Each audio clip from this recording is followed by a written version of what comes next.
po jako akawuwo. Ntoroko district recruited staff irregularly.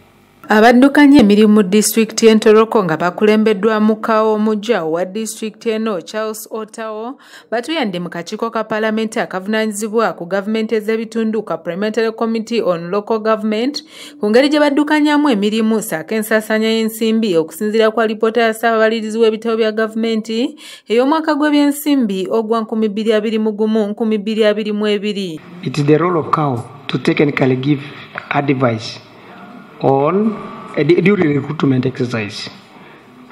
This therefore will tell us that even the persons recruited did not have necessary documents. The issue of absorption, that was not okay because of the non-recruitment, and that is related to what the chairman asked. And then the issue of the underpayment. When I look at the report of the Auditor General, Appendix 1, Chair, it outlines the 14 staff. That is on page 21, of which Kawo's response was that out of the 14, 18 have what? Accessed the what? The payroll. Ensonga y'emisaala gy'abakozi ba gavumenti bano bafuukidde kagumba w'eggoge era ng'ebibuuzo okuva eri ababaka bano katono bibaabyo emitwe. Because even when the Office of the Public Service visited in Ntoroko, when I was there, they raised the question that why did it take long for Ntoroko to have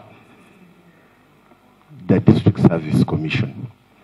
They gave the chair, but they said at least within this week we should have it. Up to now, because what chair was telling us that he put a notice board calling for applicant. The question was, do you recruit? Do you have powers to recruit? You don't recruit. But I have a question for the district chairman. Mr. Chairman, what is going on with your District Service Commission? Because this is within your powers. Abakulu mu disitulikiti eno y'Entoroko boogedde kirabika ng'owejjangabika nti ddala disitulikiti eno okuva mu mwaka gwa 2022 terina kakiiko kavunaanyizibwa ku kusunsula abakozi ba gavumenti aka District Service Commission y'ekintu ekitabudde ababaka. Yes. By the time council passed or approved those two names, I was not in the district. Okay. You were not in the district? Yes. In May? So who was there? Spent the last week of May witnessing the swearing in of local government councils. So our first meeting of the executive was on 3rd June. A week later, the country was put under total lockdown. So councils were not sitting. Up to around, I think, end of November, when it was lifted. And for Ntoroko, it was a double problem.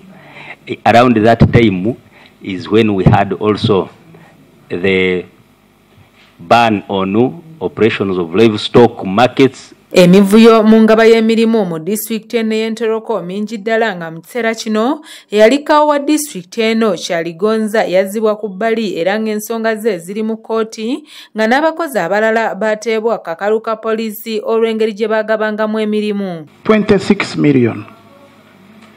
And this unspent balance was not a balance which had not yet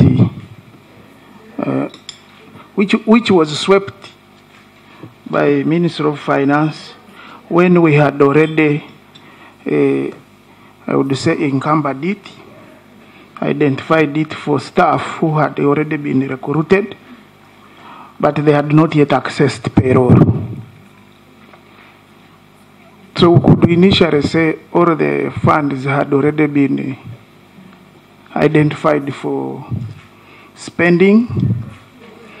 Only those funds of 26 million. Wabula kirabise nti ensonga z'ebyobufuzi zikoze kinene nnyo okuzingamya emirimu egitali gimu mu disitulikiti y'Entoroko ng'obukuubagano wakati wa ssentebe wa disitulikiti eno ssaako n'omubaka akiikira ekitundu kino Honorable Gerard Rimuli Kyeyibanda bw'amaanyi ddala nga bano batuuse n'okulaga abalala nti waliwo ekitagenda bulungi mu makati gaabwe. Tulabyemu ebizibu byabwe ne tusanga ebizibu bingi nga komiti tukanyiza tugende Ntoroko kubanga ebizibu ebibadde Ntoroko tibibaddewo leero, bibaddewo eggwanga lyonna libimanyi kubanga bibadde mu mawulire, bibadde mu TV rest.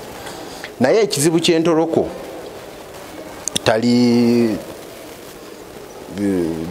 member of parliament kubanga zesikola ku district, siri councillor. Nze ndi mubaka mu parliament, ebyange mbikola wano mbitwala mbita ku district implementinga. Ssentebe w'akakiiko ka palamenti kano Honorable Martin Ojera Mapenduzi alagidde ssentebe wa disitulikiti y'Entoroko okukola ku nsonga y'akakiiko ka disitulikiti akavunaanyizibwa kugaba emirimu aka Ntoroko District Service Commission okusobola okugonjoola obuzibu bwonna n'okwanguya emirimu mu disitulikiti eno, emu kuzisingamu abanoonyiboobubudamu mu bbanga lya ssabbiiti 2 ng'oluvannyuma lw'ebbanga lino akakiiko kano kakukyalako mu disitulikiti eno okulaba emirimu we gituuse. It starts with the commission. The entire members of the commission, the staff and all that, human resource officers, all of them should be investigated, properly investigated. But from the records we have obtained, the cow was picked, taken to police, taken to court, is in court. Now you are afraid of telling us the truth because you are not sure what will happen to you. You are on police bond. Yes, sir.